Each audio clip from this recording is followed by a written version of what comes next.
Hello, I'm Dustin with Kruger Instruments and Kruger's Training Academy. Today we're going to be doing the ASSE IAPMO ANSI Series 5000 procedures, March 2022 version. There is a 2015 version. Make sure you're using the most recent version when you're doing your testing.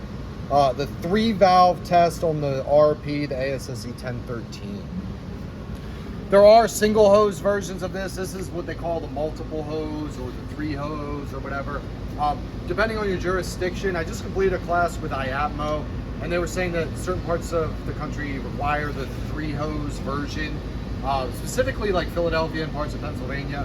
Most other areas you do the single hose. So if you can do the single hose, it is a little easier, a little less, fewer steps, a little easier to memorize. But if you need the 3-valve, 3 hose version, that's what we're doing today. Check out our other videos if you're interested with the single hose. We're going to use the Kruger Instruments TK3. Basically it's 3 because there's 3 valves, one high, low, and bypass. There is a 2-valve version of the kit. Check out our website if you're interested. If you have a Backflow school, we do have an affiliates program where you can resell the gauges. If you're just looking for a gauge, shopping around, definitely check us out. Thank you for watching the video as well. You notice you have 3 hoses, red, blue, and yellow. We have high is red, low is blue, yellow is bypass. Using one of the older Watts TK9A kits, I believe it's backwards, like yellow is high and then low is red or something like that. Also, if you're using one of the super old Midwest kits, it might be red, green, and black. For us, it's going to be red, blue, and yellow. First step, it's not really clearly listed here, but notify, identify, inspect, observe. You should be notifying the customer that you're shutting off the water.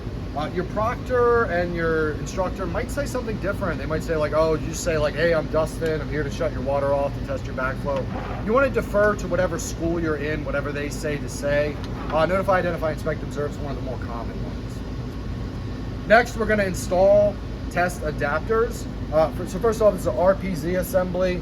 You have 4 test cocks, 1, 2, 3, 4. 2 shutoffs. The outlet shutoff is shutoff 2. Inlet shutoff is shutoff 1. Says install test adapters if applicable. The Watts kit, or this is a Watts 009. They generally will come with the adapters already installed. They're talking about getting it down to 1/4 inch flare.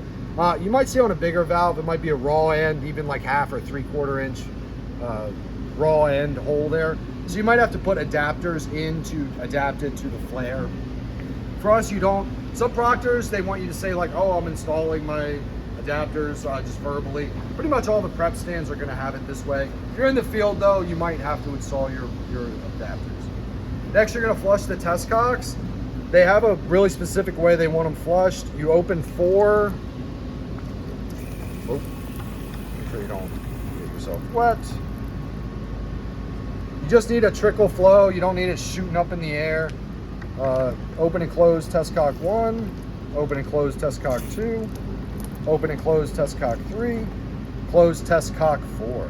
You're going to close the high and low valves on your kit, which are the 2 at the bottom here on this kit. And then you open your bypass hose. Some people call it the vent hose or bypass valve. Some people call it the vent valve. Some people call it the bypass valve. It says to open it.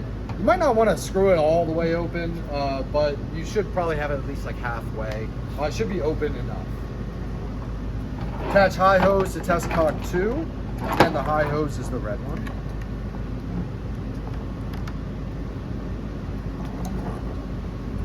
Attach low hose to test cock 3. For the 3 hose test, you don't actually need the gauge to be level with anything, so you're not super worried about it. You can have it higher, lower, whatever you want, because you're using both sides of the diaphragm. For this test, a lot of other procedures will say to open low first and have water running through. For us, we're just gonna, for ASSE, the IAPMO ones, they say to just open test cock 2. I'm gonna see if it demonstrates it here, but if you open it too quick, you can actually jump the relief valve. So you wanna open it very, like not super duper slowly, but not really, really fast. If I just bang it open, you notice this discharged a little tiny bit. It's because it's all like kind of a closed system and it actually creates like a shock wave. So if you open it really quickly, it's like there's a shock wave. and increases the pressure just enough to dump the relief valve instantaneously. So make sure you open that a little slower than just banging it open. Your bypass is open. For the ASSE, I'm going to do it the way it's written here. They actually don't tell you to connect this. They tell you to connect it in another step. So you leave it unconnected. So you open test cock 2, open high valve. That way you can bleed water through the gauge. Close high valve. Next you're going to open test cock 3. Open low valve. Again, you're bleeding off the water. Close low valve. Then you attach your bypass hose to test cock, or attach your bypass hose to the kit.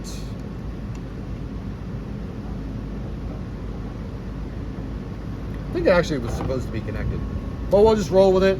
So essentially when you do this bleeding the test cocks thing, it bleeds the water through the bypass.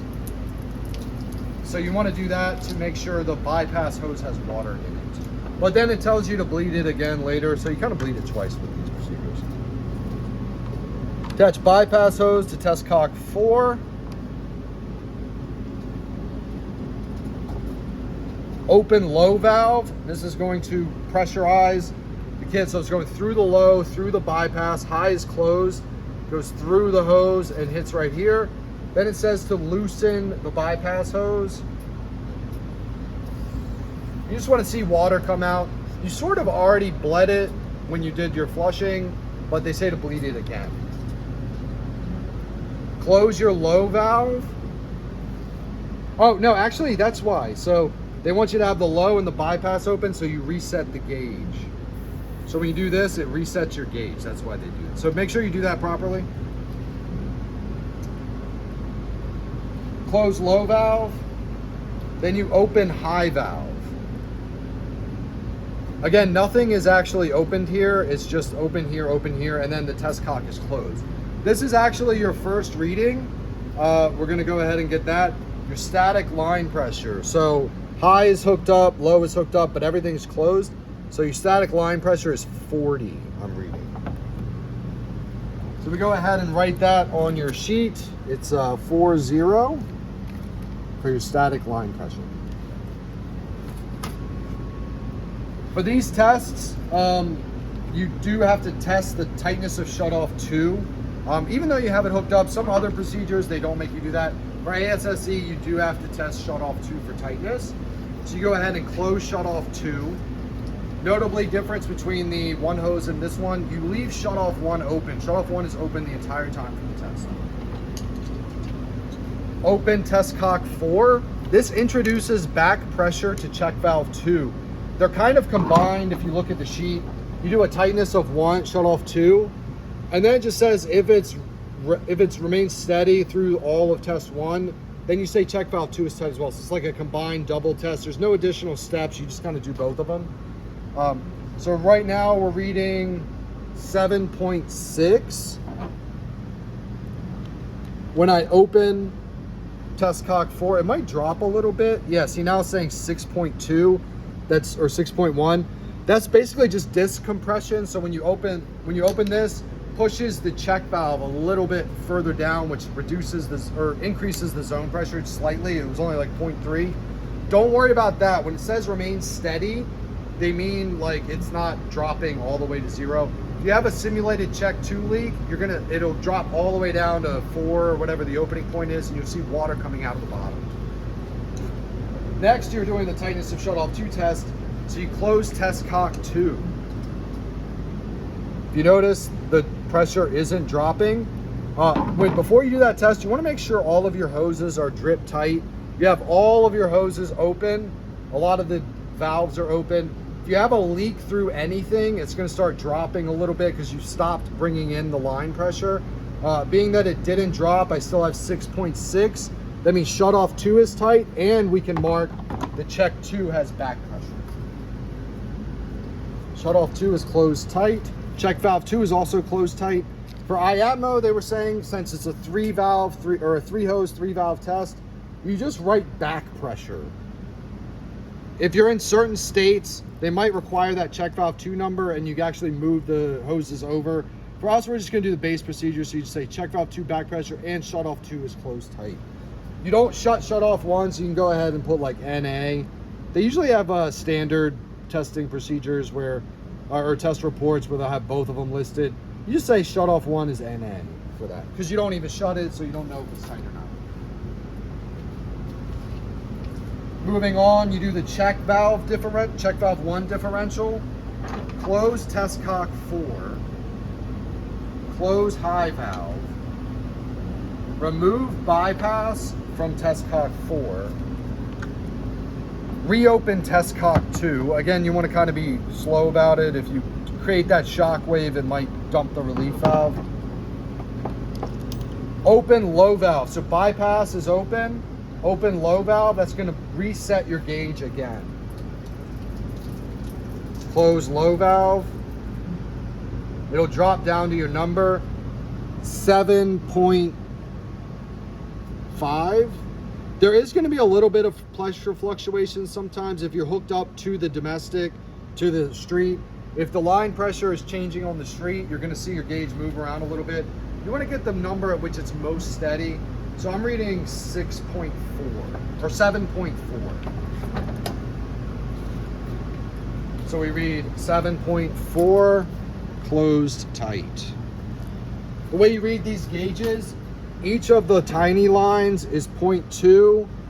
Each of the larger lines is 1.0. And then some of them are numbers. So we got 3, 6, 9, 12, 15. Some of your other kits, if you're looking at it differently, they might have like each one numbered. Generally, they go 0.2 increments. And then if it's in between, you say, because it has to resolve 0.1. So if it's in between 2 of them, you just say it's the 0.1 that's in between it. Next, you do the relief valve opening point. Close bypass. Open high. And then you slowly open low. The pressure starts dropping. Some say a quarter turn. I would say a lot less than a quarter turn. You notice the more you open it, the faster it drops. You want to get it dropping super slowly and have your hand under the vent. I just felt water. It's dripping a tiny bit. 3.6 or 4.6 is the opening point. So then we record the opening point, 4.6.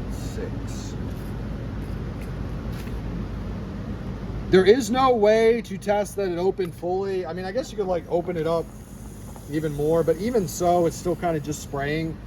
So if you're doing the 1 hose test, they want to make sure it's open fully. For the 3 hose, it doesn't really matter. You just say it opened. So you don't worry about the open fully. You would write NA on that as well, because you don't actually test it. Again, some jurisdictions, they want you to use the 3 hose, 3 valve, multi-hose, whatever you want to call it. A lot of jurisdictions, you can probably get away with the 1 hose. So definitely check out the videos for the 1 hose. If you're in a class, sometimes you have to do both. Let's close all test cocks. Remove all hoses. One of the steps here is open all valves on your test kit.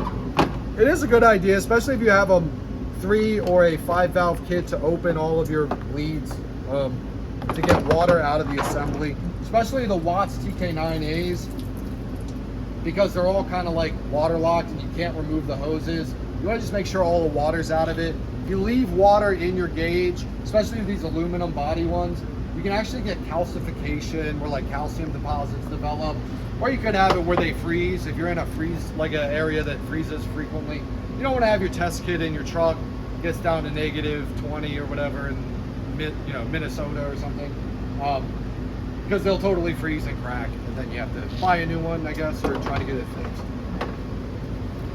It says restore shut-off 2 to pre-test condition. I did see this on the exam with IAPMO. Sometimes they'll leave the shutoffs closed on purpose just to see what you do, to make sure you know that. For our prep stand, the pre-test condition was that it was open. You might see on your test or in the field though where it's closed.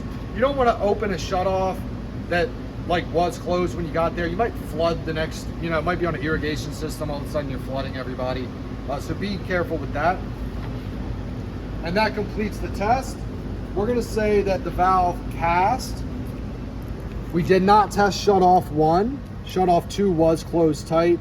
Pressure differential is at least 2. Check valve 1 is at least 5. And the check valve 2 passed against back pressure. So I appreciate you taking the time to watch the video. Good luck on your exam. Feel free to like and subscribe if you enjoyed the content. We do a lot of different videos for a lot of different things. If you have a question about the procedures or you noticed an error when I was testing it, feel free to put it in the comments. A lot of times the same people have the same questions. And it's easier than commenting and waiting. The comment's already there. But again, appreciate you checking us out, and good luck on your exam.